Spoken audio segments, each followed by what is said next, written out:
নেতৃত্ব সৃষ্টির ক্ষেত্রে ইসলামের নীতিমালা।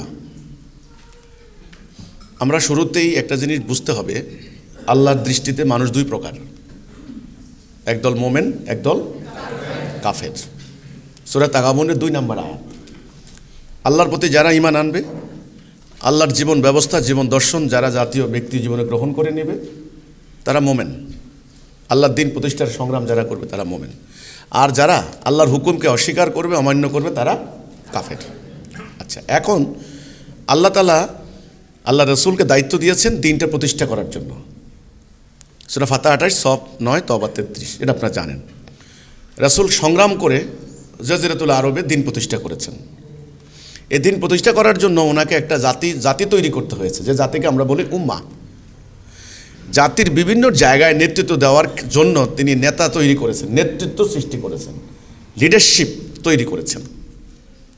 ইসলামের পরিভাষায় বলেন যে উলিল আমর। আল্লাহ বলছেন আল্লাহর আনুগত্য, রাসূলের আনুগত্য, এবং তোমাদের মধ্যে উলিল আমর, আমির মানে কমান্ডার, আদেশ দানকারী কর্তৃপক্ষ। তাহলে ইসলাম নেতৃত্ব সৃষ্টির ক্ষেত্রে কি মানদণ্ড ঠিক করেছে? প্রথম মানদণ্ড হবে সে আল্লাহর আদেশ মানতে হবে, রাসূলের আদেশ মানতে হবে। তারপরে মুমিনদেরকে বলা হয়েছে তোমরা আমিরের আদেশ মানো, তোমাদের নেতার আদেশ মানো। কোন নেতা? যে নেতা রাসূলের আনুগত্য করবে, রাসূল আল্লাহর আনুগত্য করেছেন। রাসূলকে অমান্য করলে আল্লাহকে অমান্য করা হবে। তাহলে আল্লাহর হুকুম মানার ক্ষেত্রে অঙ্গীকারাবদ্ধ যিনি, তিনি আসলে নেতৃত্ব দেওয়ার ক্ষেত্রে যোগ্যতা সম্পন্ন, তাই না? ইসলামের নেতৃত্বের ক্ষেত্রে তাকওয়ার মানদণ্ড 1 নাম্বার। মিথ্যা কথা, ছলনা, প্রতারণা, জালিয়াতি, স্বজনপ্রীতি, দুর্নীতি, হত্যা, ধর্ষণ, এই ধরনের অপকর্মের সঙ্গে যারা জড়িত, তারা ইসলামের নেতৃত্ব দেওয়ার কোনো যোগ্যতাই রাখে না। আজকে দেখেন সারা বিশ্বের যারা বিশ্ব নেতা, বিশ্বকে যারা লিড দেয়, ডোনাল্ড ট্রাম্প, এই লোকের মুখের ভাষা, মুখের আচরণ, তার অবস্থাটা কি দেখেন। সেদিন সে বলল কি, ওই যে ভেনেজুয়েলার প্রেসিডেন্টকে নিয়ে গেল, বলছে কোনো জাতিসংঘের কোনো আইন টাইন নাই, আমার কথাই আইন। মিস্টার পুতিন, তার আচরণ দেখেন কি অবস্থা। ইউক্রেন দখল করে সে কি কথাবার্তাগুলো বলছে আপনারা খেয়াল করে দেখেন। মিস্টার শি জিনপিং, মানে বিশ্ব নেতা যারা আছেন, নরেন্দ্র মোদির অবস্থা দেখেন। আপনারা যারা জানেন তারা জানেন যে কি অবস্থা। তো বিশ্বের যারা নেতৃত্ব দিচ্ছে, বিশ্ব নেতাদের আচরণ এমন কেন? ওরা মানবাধিকারের তোয়াক্কা করছে না, ওরা দুর্বলের উপরে অত্যাচার চালাচ্ছে, লুণ্ঠন করছে, দখল করছে, যারে তারে খুশি ধরে নিয়ে যাচ্ছে, বিচারের নামে প্রহসন করছে, গন্ডগোল লাগিয়ে দিচ্ছে, অ্যাসাসাইনেশন করাচ্ছে। এই যে ঘটনাগুলি ঘটাচ্ছে তারা কেন করছে? এটা প্রশ্ন, যে এই বিশ্ব নেতাদের আচরণ কেন?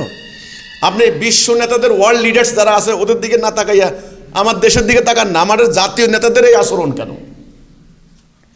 এক নেতা আরেক নেতাকে হত্যার ষড়যন্ত্র করছে, সুযোগ পেলে গুলি করে মেরে ফেলছে, মিথ্যা মামলা দিচ্ছে, 14 গোষ্ঠীকে দেশ থেকে বের করে দিচ্ছে। মানে এই যে নেতাদের চরিত্র এমন হইল কেন? নেতারা এমন কেন? মুসলমান নেতা কি এমন হয়? মুসলিমরা কি, ইসলাম কি এমন নেতা সৃষ্টি করেছে? ইসলামী জীবন ব্যবস্থায় কি ধরনের নেতৃত্ব তৈরি হয়? এরা বিরাট প্রশ্ন। কিন্তু তাই আমার কথা হচ্ছে, এই মানুষগুলি আসলে বাই বর্ন তারা এত খারাপ ছিল না, জন্মগতভাবে কিন্তু জালেম, স্বৈরাচার, জবরদখলকারী, লুণ্ঠনকারী ছিল না। সিস্টেমটাই তাদেরকে এটা বানিয়েছে। আজকে বিশ্বটা চলে একটা সিস্টেম, একটা দিন, একটা ব্যবস্থা, একটা বন্দোবস্ত দ্বারা। এটা হলো মানুষের তৈরি করা।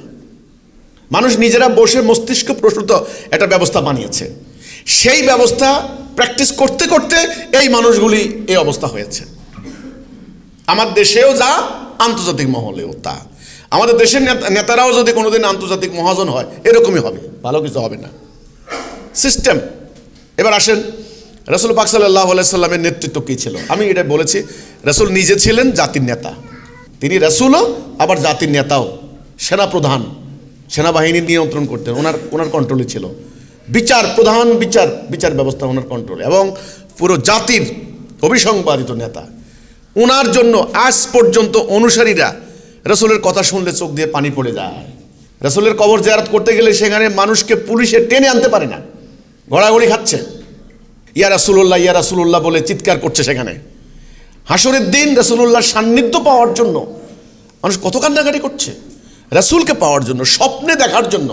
স্বপ্নে যদি জীবনে একবার রাসূলকে দেখতে পাই, আমার নবীকে দেখতে পাই, তাহলে আমার জীবন ধন্য। এই যে এটা মানুষকে আমি পাইলাম না, আমার জীবদ্দশায় পাইলাম না। ওনাকে যদি আল্লাহ তুমি স্বপ্নে দেখাইতা, তাহলে এমন নেতা আপনি দেখেন দুনিয়াতে, এমন নেতা, উনি তো নেতাই ছিলেন নাকি? উনি জাতির নেতাই তো ছিলেন। শুধু নেতা নন, অন্য নেতাদের মতো মনে করেন না, সাবধান, আল্লাহর মনোনীত। আমি কিন্তু ওই দৃষ্টিভঙ্গি থেকে বলছি, দুনিয়াতে আজকে যে নেতাগুলি নেতৃত্ব দিচ্ছে, রাসূল নিজেও তো আল্লাহর মনোনীত নেতা ছিলেন, জাতির ইমাম ছিলেন। রাসূল নিজে যে নেতাগুলিকে তৈরি করেছেন, হযরত আবু বকর নেতা। আবু বকরের ইন্তেকালের পর আবু বকর বললেন, হযরত আবু বকর রাদিয়াল্লাহু আনহু ওয়া রাদু আনহু, যে আমার মরার পরে আমার কাফনের কাপড় বাজার থেকে কিনবা না, খরচ হবে। নিজের পরিদেয় বস্ত্র দিয়ে যখন দাফন করছে, ঠ্যাঙের পায়ের দিকটা ঢাকনা দেওয়া যায় নাই, তখন ঘাস দিয়ে ঢেকে দেওয়া হয়েছে। এই হচ্ছে আবু বকর। কাপড়ের গাঁটটি মাথায় নিয়ে যাচ্ছে বুড়াকালে, তখন খলিফা বলছেন, আবু বকর আপনি যদি এত কষ্ট করেন, খেলাফত কে চালাবে? আমরা আপনার কিছু ভাতার ব্যবস্থা করে দিই। এই খলিফা। আমি বলতে গেলে ওমরের কাহিনী বলতে গেলে, নেতার কাহিনী, আমাদের রাসূল নেতা। উনি কি নেতা বানিয়েছেন, উনি কি নেতা বানিয়েছেন সংক্ষেপে বলছি আমি। শত্রুরা সারেন্ডার করবে আজকে, ওরা বলেছে যে স্বয়ং খলিফা আসলে আমরা সারেন্ডার করব। তিনি রওনা দিয়েছেন, ওই অর্ধেক পথ তিনি গিয়েছেন। এত লম্বা পথ, সে ফিলিস্তিন, জেরুজালেম, কত লম্বা, কোথায় মদিনা, কোথায় জেরুজালেম। সেখানে তিনি রওনা দিয়েছেন। ওনার সেবক, সহযোগী বা সেবক, তিনি উটের রশি ধরে টানলেন, বাকি অর্ধেক তিনি বললেন তুমি উঠাও।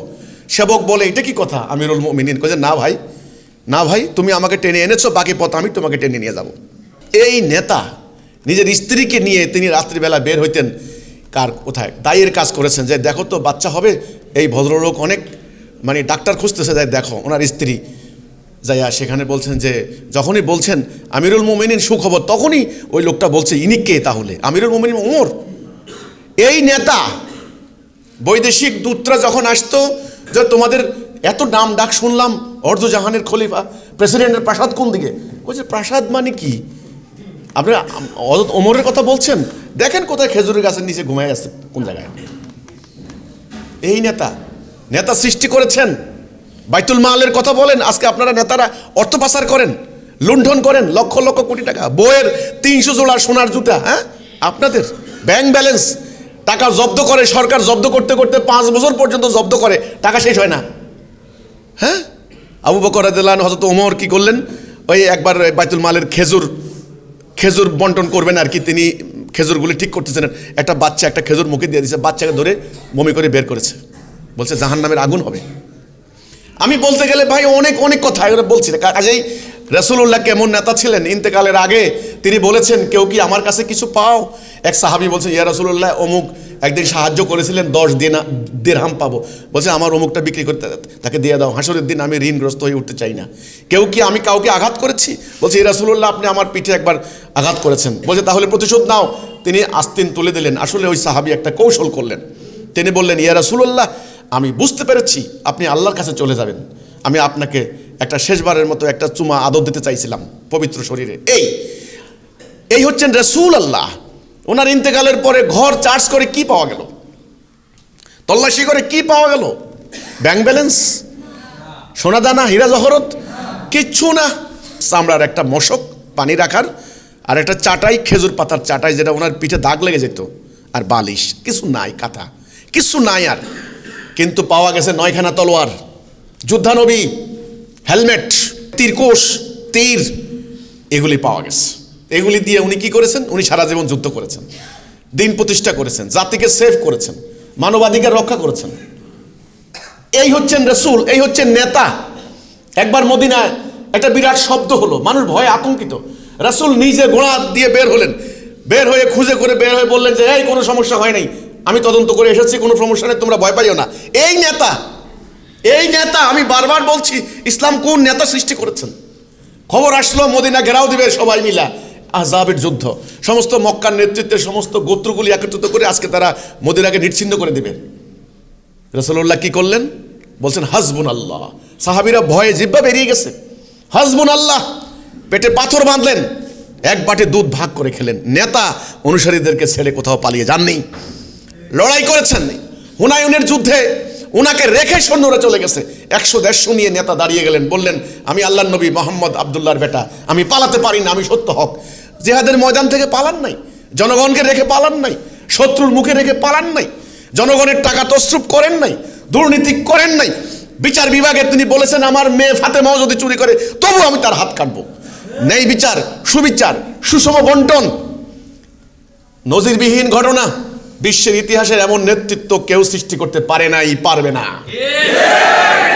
আল্লাহ রাসূলকে যিনি সৃষ্টি করেছেন আল্লাহ রাব্বুল আলামিন, এবং রাসূল যাদেরকে সৃষ্টি করেছেন, যেই নেতা সাহসী, দুর্বার, দুর্বিনীত, আপসহীন, মানবতার কল্যাণকামী, এই নেতৃত্ব সৃষ্টি করতে পারে একমাত্র ইসলাম, প্রকৃত ইসলাম, সত্য ইসলাম।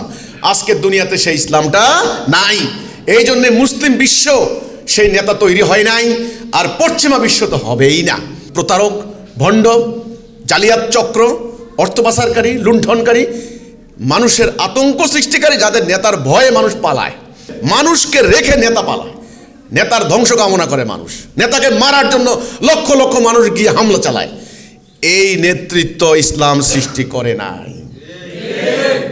কাজেই আপনারা বলেছেন যে পশ্চিমা নেতাগুলা এমন কেন? ইবলিসের আনুগত্য যারা করবে, ইবলিসের তৈরি বিধান যারা মানবে, গয়রুল্লাহ, আল্লাহর হুকুমকে যারা অমান্য করবে, ধীরে ধীরে তাদের খাসলত হয়ে যাবে ইবলিসের মতো, প্রতারক, ভণ্ড, ছলনাকারী, অর্থ পাচারকারী, এটা হয়ে যাবে, মানে ইবলিসের চরিত্র হয়ে যাবে। তো এই জন্য আমার কথা হলো, আগামী দিনে নেতৃত্ব সৃষ্টি হবে ইসলামের আসল আদর্শকে যদি অনুসরণ করা হয়, তাহলে ইনশাআল্লাহ নবী করিম সাল্লাল্লাহু আলাইহি সাল্লাম যেমন নেতৃত্ব দিয়ে গেছেন, উনি যেমন নিজ হাতে নেতৃত্ব সৃষ্টি করেছেন, এমন পরিশুদ্ধ, মানবতার কল্যাণকামী, বিশ্ব মানবতার রক্ষক তৈরি হবে আগামী দিন প্রকৃত ইসলাম প্রতিষ্ঠার মধ্য দিয়ে ইনশাআল্লাহ। আল্লাহ হাফেজ, সালামু আলাইকুম।